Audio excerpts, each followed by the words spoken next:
So this is a podcast of a presentation I gave at the beginning of the year. It's for an ASCA special interest group in South Australia. It's warm-ups as a skill development session for in-game agility and quickness. So just a little bit about me. Currently studying my Bachelor's of Exercise and Sports Science in my last year there. Currently, I am the strength and conditioning coach for the SANFL under-18s at the Sturt Football Club.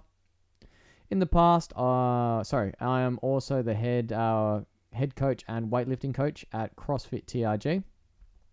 In the past, I've worked with the Blackwood Football Club. My time there, we experienced some success and won a premiership out there, which was fantastic. Spent a year with the Fulham United senior girls. And I've also done my time as a sports trainer at the Parafield Soccer Club. So, who has in-game quickness? So, guys like Scott Pendlebury. We've also got Andrew McLeod, Gary Ablett. In NFL, Julian Edelman. And also guys like Russell Wilson. So, why do these guys have such amazing ability to change direction, just be so evasive, be able to read the play, read stimulus, and be able to not be touched, essentially? Is this genetics? Absolutely. But it's a skill that we can definitely train, so we can get the standard mean up across our entire playing group to actually increase the agility of and quickness of our entire group.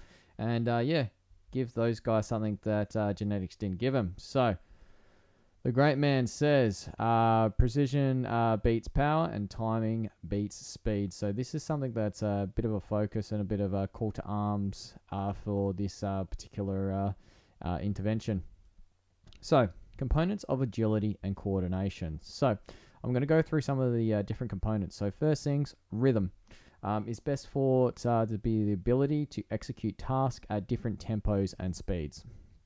Balance, probably the most important factor in AFL. This quality underpins all movements. Reaction, reduce the time between reading the most relevant stimulus and creating an action. We also have adaptability to combine the most of these qualities, so put them all together to deliver the best possible answer to a movement problem or situation. Differentiation, so the action or process of distinguishing between two or more elements. So that's really, really important in the game situation. Interoperability, linking together the different elements of the training that we're going to be looking at. Orientation, understanding where your relevant position is in relation to your surroundings. So, the roadmap to agility. All right, so Lloyd and Oliver put together the athletic motor skill competencies. So this is put really, really nicely together in a really succinct manner. So the AMSC is physical literacy, which is the purpose behind our skill acquisition sessions and our drills. Learning, practice, and development. So to go into a little bit more detail. So we've got quite a long roadmap here. So we've got a visual scanning and adaptations that we can see there. We've got our change direction, speed, and all the different things that go into that. So I'm just going to quickly summarize that. So in conclusions, to create effective motor skill proficiencies with the integration of coordination training, the 5 free components, the cognitive processes. So the task must be forced the athlete to think via solving movement puzzles. So we've got to challenge them, so we have to keep it moving around. So we just can't give them the same drill over and over again. We have to actually, teach them the skills and then get them to solve movement puzzles. Execution of the fundamental patterns. Know your coaching points and also know what good looks like. So understand what the movements are and how you would like them to be executed. Deliver them in a really succinct manner so your players can get their head around them, and also know what's right, know what's wrong. Expression of musculature force. The sport of AFL, even at a young age, determines effective of force production reduction, and absorption. So the key factors in any sort of agility work. Enrich learning environment to maximize motor skill proficiency. You got to make it fun. They've got to be engaged. I've found from my time in teaching running mechanics and agility sessions being a little bit too rigid with it, thinking that players will really buy into it because they'll see the value in it. Not necessarily. You've got to make it fun, and you got to, you really got to sell on the sizzle that what that's actually doing is going to help them. But they also really got to enjoy doing it, especially at the junior level. So systematic via context-specific planning and delivery.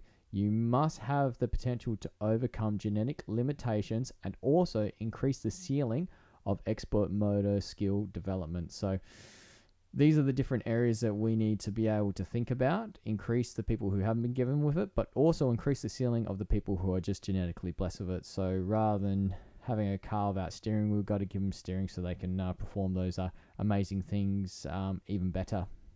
So the target movements. This is the crux of the programming now. So Ian Jeffrey's game speed model. This is the model that I use to actually develop all my programs.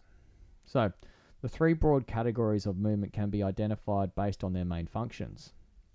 So we've got the actualization movements, we've got the initiation movements, and then we've also got the transition movements. So breaking down the movements that are required for a sport. So what are the typical movement patterns? What are the typical movement distances? What are the typical movement combinations? What are the typical movement directions? And how do the movements relate to sport skills? And what are the key principal triggers that make them initiate these particular movements?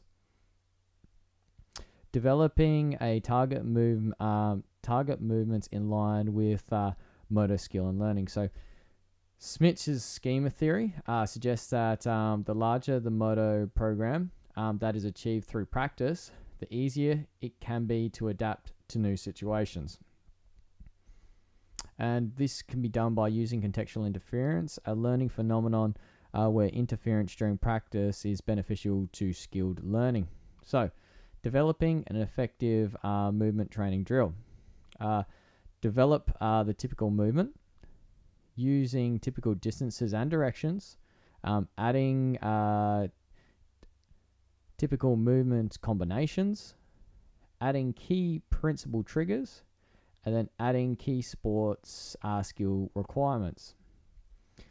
So going over the stages of learning, so we've got the cognitive, associative, and autonomous. So this is Fitz and Posner's 3 stages. So we want to make sure that we are progressing through these stages. Now, I can't really give you a time frame. It's something that you're going to have to generally put with your cohort and using your coach's eye to see who's progressing quickly, who's progressing a little bit more slowly. So that's going to be left up to you to decipher how quickly you move through it. So just remember, with contextual interference, it also does help aid learning. So we do want to, move them through the stages, not necessarily too quickly, but we do want to have that progression not get bogged down on one particular stage.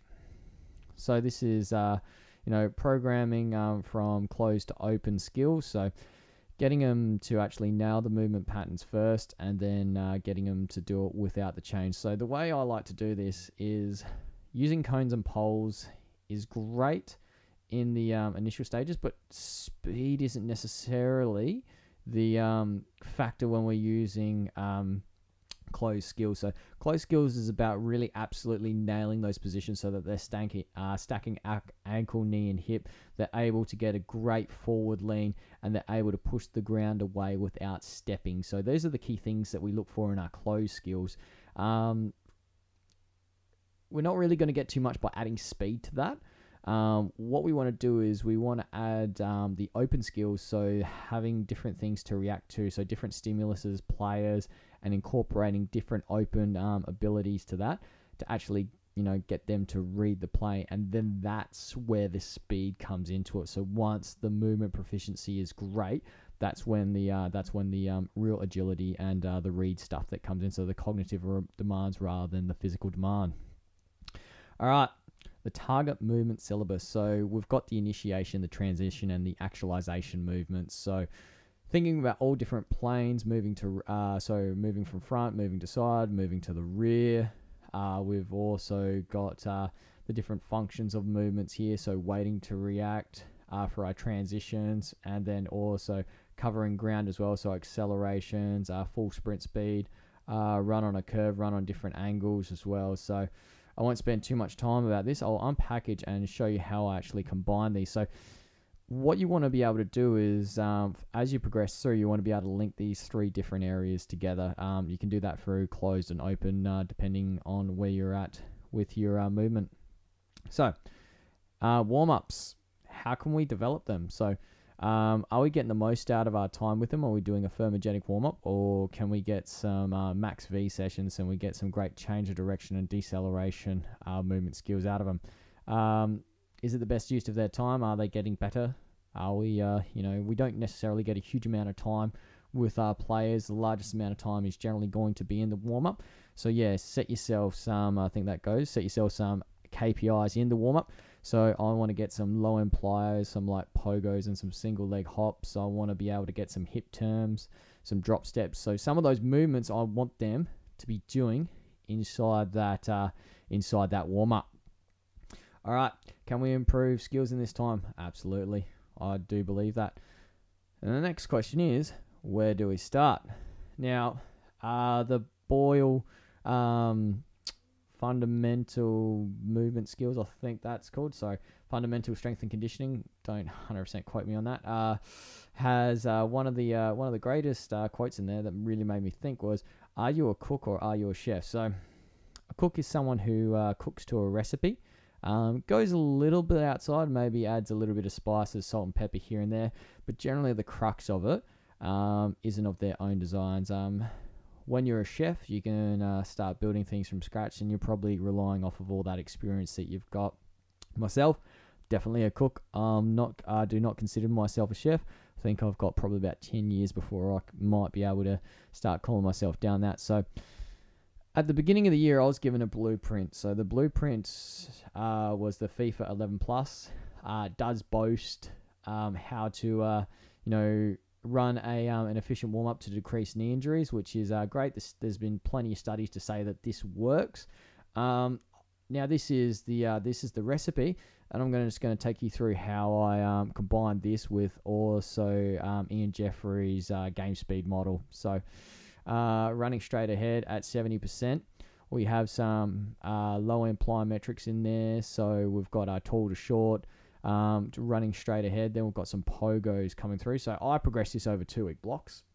There's no particular reason why. It just seems with my particular group that they can get through it. So we've also got some circling patterns. So circling into acceleration, then acceleration into hard 45s. Run, jump, shoulder contact. That's really, really good to be nailing your landing mechanics. So as you can see, you got your tall to shorts up there. So you're getting a couple of really good plyometrics and landing stuff in there, and jump training through there as well as part of the warm-up. So, and then as we progress there, we increase the level of contact, and we get some football in there as well. So what that does is it just keeps increasing that contextual interference. It's a bit more game-like as well. Quick forward and back drill. So running forward, running back, adding in a drop step, so adding a transition step through there. And then we've also got a drop step to a ground ball to forward and back as well. So once again, just adding greater levels of contextual interference. I'll move on to how does this look in autonomous stage in our game day warm-up. Sorry, I'll go back to the associative stage. So we've got the tall to shorts to drive tackle. So this is where I've used a tackling drill. So I get the guys for anywhere from probably about 10 to 15 minutes every Tuesday, where I've been given a tackling drill. So I use the game speed model to actually use tackling. So we're hitting two birds with one stone. So that ability to increase in-game speed and power does relate really, really well to tackling. So you can mask it in there. It's a bit more palatable for the skills coaches as well, because they always going to say that their guys need to be better at tackling. So tall to short, to a leg, to a drive tackle, left and right. So they're getting good at tackling on the both sides of their body, which is a massive thing in AFL. Then we've got a tall to short to a hip turn, tall to short hip turn, tackle drive, left and right. We've got the drop step. So once again, we've got our plyometrics. So we've got our plyometrics going into a transition movement, going into a tackle movement as well. So we've also got holding. So holding with a cut step and a tackle drive as well. So you can see the way that I've progressed this down through the next 6-week period. Side shuffle, hit turn to cut step as well. So I'll leave that for you guys to read through there. I won't go through every single one of them, but that's how I get to my second stage. So my autonomous stage, which is the game day warm-up. So this is my game day warm-up. So I've got general preparation with them. I do all the activation, foam rolling. I've got a pretty good group that they actually do it in their own time. So by the time I get them, we're not doing some static stretching or anything like that, or dynamic mobility or any sort of mini band work. They actually do it off their own back because they want to spend that time on the field with the footballs in hand. So you need to reward that if they're doing it in their own time and taking their own preparation.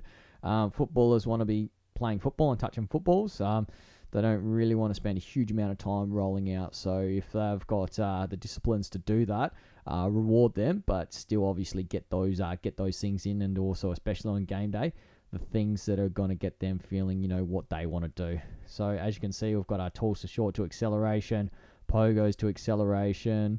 So that's a split squat, left and right plus acceleration as well. So we've got a left and right acceleration into a cut step as well. So that's an acceleration into deceleration plus a change of direction. We've got lane handballs, drop step to handball, ground ball, drop step to ground ball, circling patterns to linear acceleration, circling planets to a 45-degree acceleration. We've got our jumps as well, so jump with a push contact, and mark. We've got our lane kicks. We've got a drop step to lead, to mark, to kick. Then we've got a hip turn to lead, to mark, to kick. So I've got our times through there. So making sure you're sticking through them, making sure they're cycling through it, not spending too much time on there. All right. So that comes to the end of my presentation. These are the books that help me guide my decision making with all this. So I've got Franz Bosch's work in there. I'm not going to boast that I 100% get everything that he's talking about. I've gone through them twice and still don't really know what it is, but still taking those things about coordination to help improve those different areas. The motor control and learning, that's something that you go through in second year. It's a course that I really, really enjoyed and got a lot out of. And then we've also got Ian Jeffrey's game speed, which pretty much just governs everything, and it's where I got all these target movements from. Well, I hope you enjoyed the presentation. Thank you for listening. If you do want to get in contact with me, they're all my socials. Yeah, thank you for your time.